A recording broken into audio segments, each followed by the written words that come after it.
New on Curiosity Stream. How do you connect a 16th century potato to limitless energy production? Could Napoleon's toothpick have a direct link to a machine that predicts the future?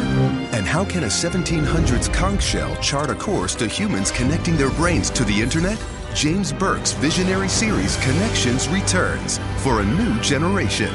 Experience all new Connections. With monthly, annual, and bundled plans, find the one that works for you at curiositystream.com. With no fees or minimums and no overdraft fees, banking with Capital One is the easiest decision in the history of decisions. Even easier than choosing to keep the Grinch away from the toy drive. Who's going to deliver the toys to the kids?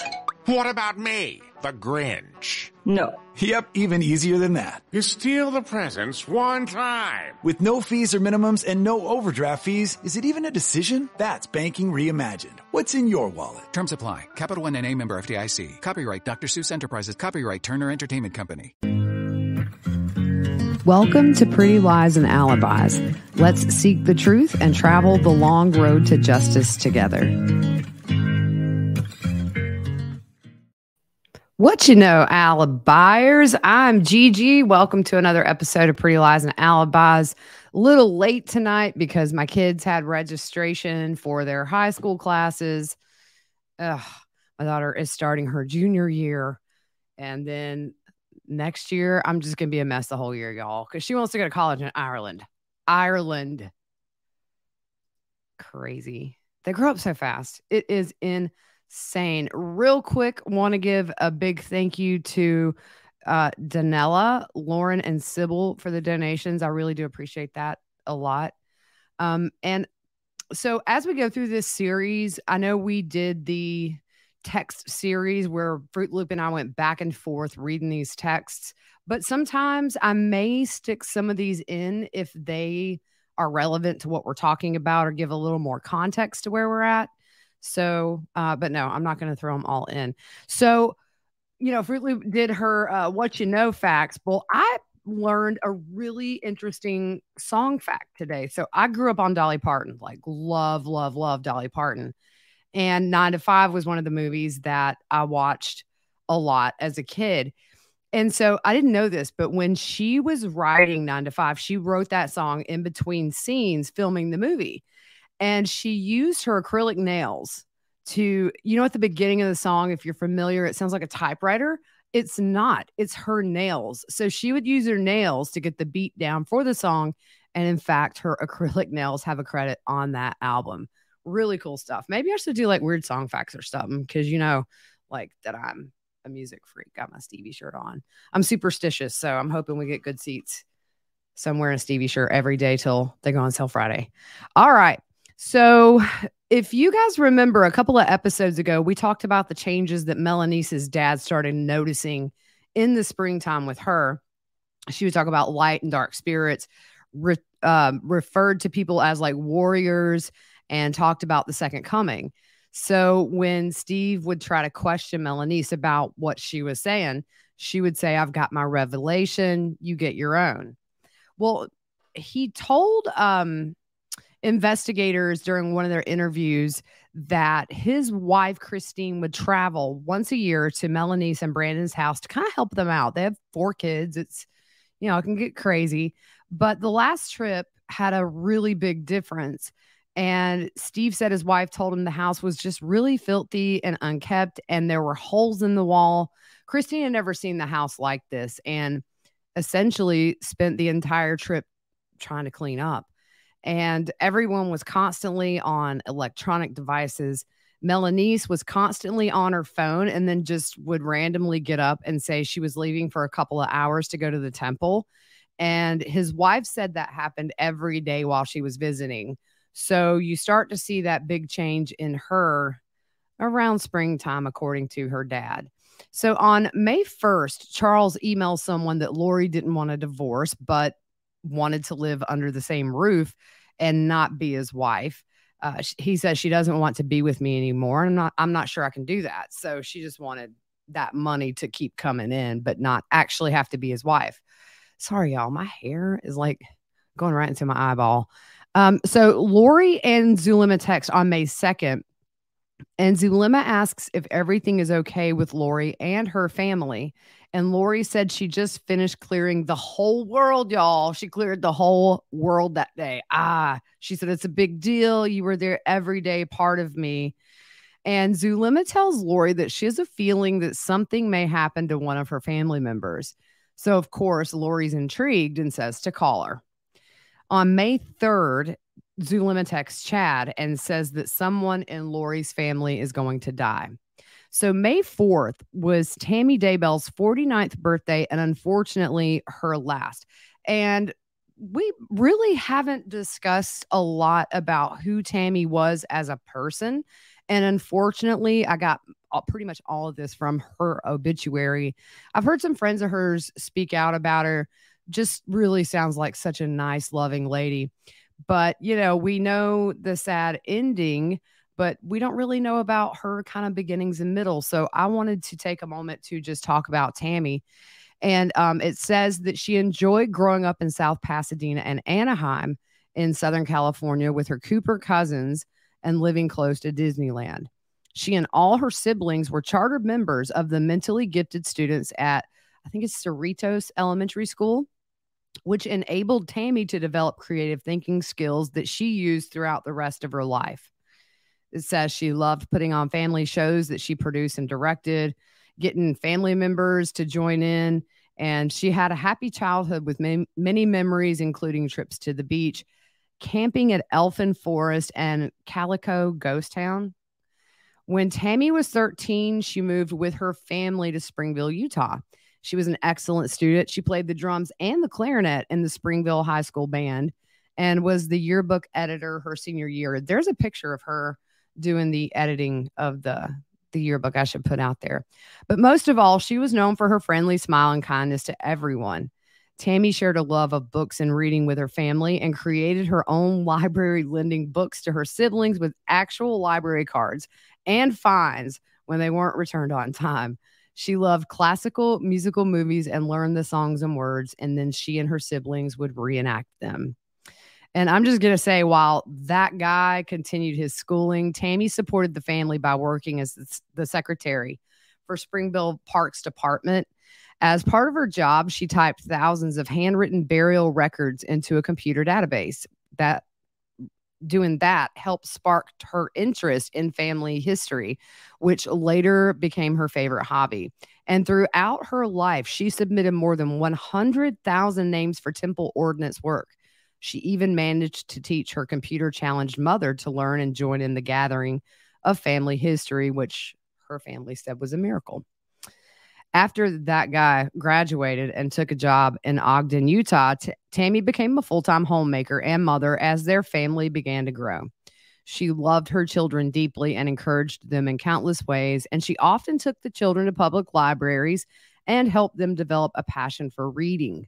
The family returned to Springville, where Tammy later became the computer teacher at Art City Elementary. It says Tammy was a computer genius who had a talent for graphic arts. And in 2004, she co-founded Spring Creek Book Company with that guy. And Tammy wore many hats as their company grew, juggling her role as chief financial officer and also designing book covers. She was the true backbone of the company, and she was proud of the dozens of books the company published over the years. In 2015, the family moved to Salem, Idaho, and she became the assistant librarian at Madison Middle School. She later became the librarian at Central Elementary School in Sugar City, Idaho. She was treasured and loved by the staff and students alike. She served in numerous capacities in the Church of Jesus Christ of Latter-day Saints, including as Stake Girls Camp director and as Young Woman president. She also served in Relief Society and primary presidencies. She loved the women and girls she was privileged to serve with. Tammy's true focus throughout her life was her family, from serving a delicious dinner each Sunday to remembering every birthday and holiday with gifts. She also loved all sorts of animals, but she especially loved Indian runner ducks. She also raised pigeons, chickens, cats, and rabbits, knowing each one by name. She loved gardening, cooking, and playing games with the family. Her laugh will be remembered and cherished. And at the time she was murdered, Tammy had 2 grandchildren and a third on the way. And I just want to I think a lot of you guys know, but if you're new to the case, you may not know. Her family started a nonprofit in her honor called the Tammy Daybell Foundation. And you can Google that and go to the website. It says the foundation's mission is to give children the opportunity to learn to love the written word. Tammy loved books and children, and she was also a school librarian at the time of her death. Donations will be utilized to give books to children that they may keep for themselves, assist libraries with various programs, and support literacy programs across the country. We are excited to begin fundraising events and ask for volunteers. Programs are being developed that will allow you to make a difference in your community, wherever that may be. Volunteer opportunities will be announced in the near future. Please watch our website for more updates. So that's TammyDaybellFoundation.com. And the cool thing is this. Not everybody has money to donate, but if you shop on Amazon, at the bottom of her foundation page is a link you can click, which will designate a portion of the profits to go to her foundation. And I think that's really, really cool. So Alibuyers, get on it. If you don't already support charity on Amazon, let's send some money into Tammy's foundation. So let's go back to these crazy texts. Zulema texts Lori, I was under attack this afternoon right after I had a message at the temple today. Could we try and do a call with you and Serena? Can you talk? Lori responds, yes, try to call me. There are 18. The 18 are not out till Thursday, but since the DE are all gone from the earth, the entities are stepping it up. Okay. Yeah. So May 5th, 2019 is when she takes the screenshot of the malachite rings found on Lori's iCloud. This is 2 months, I might add, before Charles is murdered and a little over 5 months before Tammy Daybell is murdered. So we know they were planning to marry before then, but we know for a fact by May 5th, she's looking up wedding rings. Also, there is a Zoom call with the girls, and in text, Lori asks Zulema what powers they're going to use, and Zulema says crystals, vibrating fire, ice, water, lightning, wind, stormy sky, fiery cherubim. And Zulema says, I feel the ice is going to be the most critical because, as Mel said, it paralyzes them. After the Zoom meeting, Lori texts Zulema, how fun to have all of us together. Powerful. May 6th, Zulema texts Lori, is Garret aware of who we are? As you know, Ned Schneider, who was the fake entity in Charles, became Garret. That was the second one. Zulema says, last night I had a very vivid and disturbing dream. I was at your house. It was a very big house, and Garret was there. You were there. Your daughter was there. Lori responds, he is aware. Yes, he uses a lot of weapons and tactics against me. It's a constant struggle. So May 8th, Charles emails someone that he agreed with Lori that he would move out soon. And May 10th, Charles forwards Lori a breakdown of expenses for a rental house and a message also that a refund is on the way. May 11th, Charles visits websites about how to file for divorce in Texas without a lawyer. On May 17th, this is interesting. I'm going to put this picture up on screen if you're on YouTube. So on May 17th, Chad goes to West Jordan, Utah to talk to filmmaker Devin K. Hansen about making a movie out of his book, Chasing Paradise. In December of 2019, Fox 13, Salt Lake City, and November 2021 on Dateline, they interviewed a model and actress named Valentina and also Devin Hansen. So how they got involved in this is interesting. Valentina's family reached out to her and said they saw her picture on a book cover, which was Chasing Paradise. And it was a stock photo that she had taken during a photo shoot. So Valentina reached out to Chad after realizing the main character was similar to her in her own life, which led to this meeting that if you're on YouTube, you can see the picture between Valentina and Devin Hansen, who was a local aspiring filmmaker. And Devin told Dateline in 2021 that he was super excited, thinking this would be a big break for him as an independent filmmaker.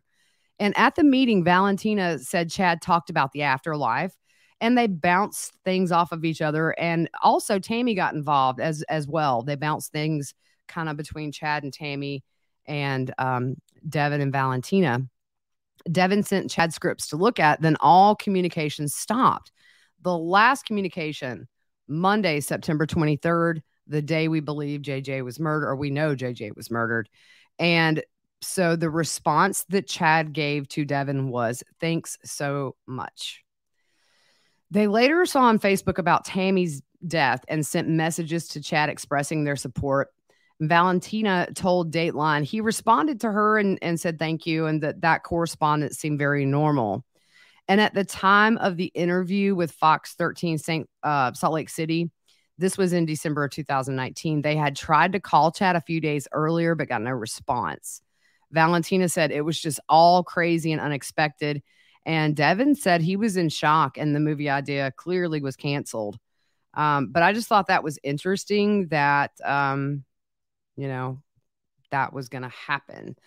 So May 21st, Lori tells the group, which is Zulema, Gibb, Melanie, Serena, Christina, and Nicole, that she can't do a conference call because she's being monitored and it's not safe for her.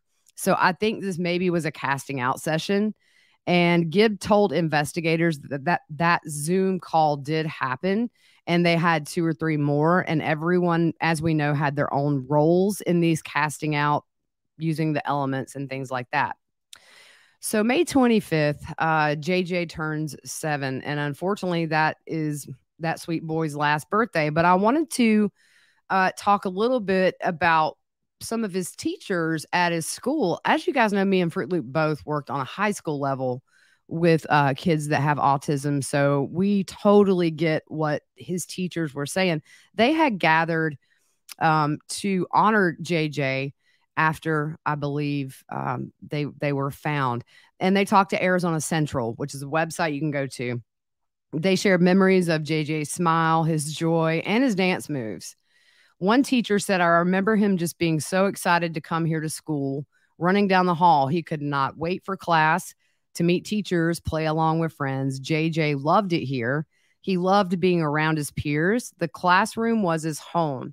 And, that is something that I saw every single day working in a contained class, is these kids form bonds like brothers and sisters. And they have their own routines together, and the teacher has their own routine.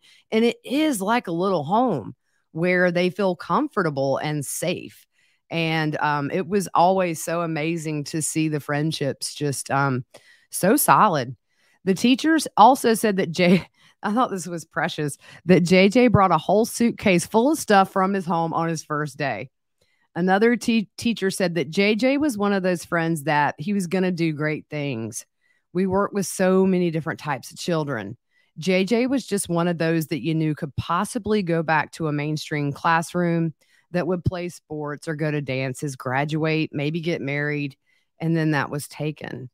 And another teacher said Charles Vallow was a great father. He would do anything for his son. He was on top of it at school, provided what you needed to have to be successful, and said that JJ was just a happy kid. And, there's one of my favorite videos that I've ever seen of JJ is when Charles is picking him up and Kay and Larry are there, and he is so surprised.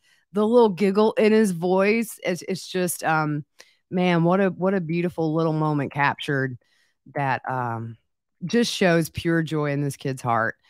So yeah, bless it. May 27th, Lori is in Arizona, and in text messages, she tells Zulema she is recording a podcast at Gibb's house, and they make plans to meet at the temple in the celestial room. I hope they saged that celestial room after all this stuff, y'all. They had to get some stuff out there. So May 28th, Lori texts Zulema, "I will. Garret was out for almost 2 minutes and crawled back in. We need to do it again, maybe tomorrow." So on the same day, it seems like Lori flies to Salt Lake City on Delta Airlines, and she paid $347.30 for that ticket.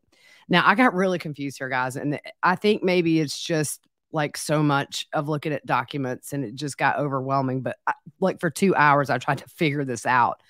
They agreed to meet in the temple, but Lori's in Utah. So I'm sitting here and I'm just trying to figure out how in the heck is she in Utah and Arizona? But what it is, they're meeting through text at different temples and texting all this hogwash.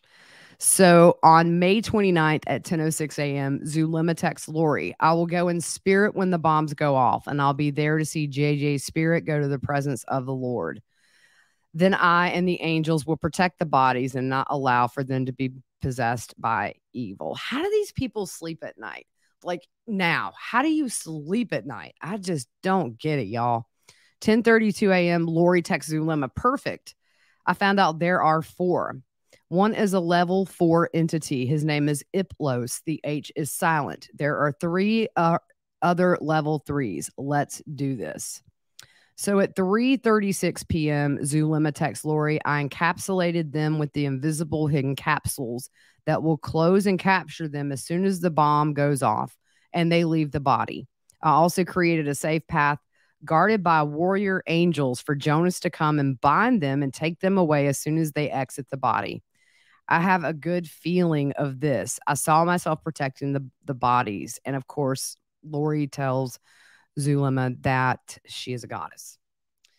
May 30th, Charles texts Lori, Blue Cross Blue Shield is a freaking nightmare. I feel you on that, Charles. We do not have a policy with them. I have to start all over because our qualifying event was moving from Arizona to Texas. They said the plan they quoted doesn't show in the system. I'm on with them now, going on 50 minutes. I'll update you as if I make any progress. Lori responds, I can go online and start over and pick another policy. Is their website accepting payments? Are you taking JJ to Adventure Kids? Is he still asleep? Charles responds, and I need to know whether or not to pay our old health insurance people. If we got Blue Cross Blue Shield, we don't. So around this time, Zulema is texting Lori, asking if she wants to meet up for lunch tomorrow. But Lori responds, I would love to, but I'm out of town. And that's kind of where I realized they were doing this over text. I'm not going to the conference, but thought it was important to my friendship with Gibb to go to Utah with her. I'm hoping to have a reason soon to have to go back to Texas. Working on that now. I'm told he can't stay there more than 5 days, so it has been 2. I'm told our time bomb is in effect, and it's only a matter of time and circumstance. Remember, I'm told is something that Zulema and Gibb both said. When Lori said, I'm told, that means that came from Chad. Let's see. Lori also says, I've also found out some other great info, and your revelation yesterday about hidden entities and deeply hidden entities was the key. Again, you are amazing, Zulema. I just love you so much. So Zulema says, I have a feeling that you will have a reason to go back very soon. I'm continuing to send storms, fire, lightning, fireballs, the light of Christ, and the love of Heavenly Father as our biggest weapon against them soon, very soon. So we're almost finished with this episode. On May 31st, Charles texts Lori, I know you've got a busy day, but I need you to answer one question, yes or no. Do we have new health insurance effective tomorrow? Have a great day. I don't see that there was any kind of a response, but Lori apparently didn't need health insurance and she didn't need to eat or go tinkle either because she was exalted. So Chad was supposed to speak at a conference, but didn't, saying there was a family emergency. And the event announced that David Warwick and Sean Littlebear would be filling in for Chad. And the event spokesperson said, we regret he won't be able to attend this Preparing a People event. But I think Lori was still in town, so that was the family emergency. A loin fire, essentially. June 1st, Chad does a Google search for Hiplos twice. So we're getting into June. We know July 11th is when Charles was murdered. We're going to stop here. The next bit gets kind of deep and really don't want to make this an hour long.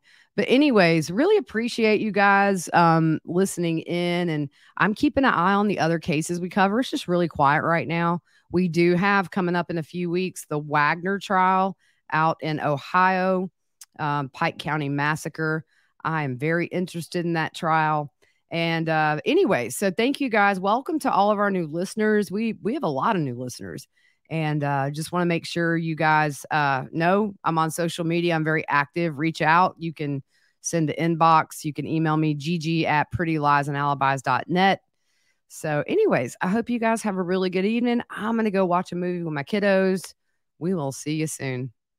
Judy was boring. Hello. Then Judy discovered ChumbaCasino.com. It's my little escape. Now Judy's the life of the party. Oh, baby, mama's bringing home the bacon. Whoa, take it easy, Judy. The Chumba life is for everybody. So go to ChumbaCasino.com and play over 100 casino-style games. Join today and play for free for your chance to redeem some serious prizes. ChumbaCasino.com. No purchase necessary. Void where prohibited by law. 18 plus terms and conditions apply. See website for details. Lucky Land Casino, asking people, what's the weirdest place you've gotten lucky? Lucky? In line at the deli, I guess? Aha, in my dentist's office.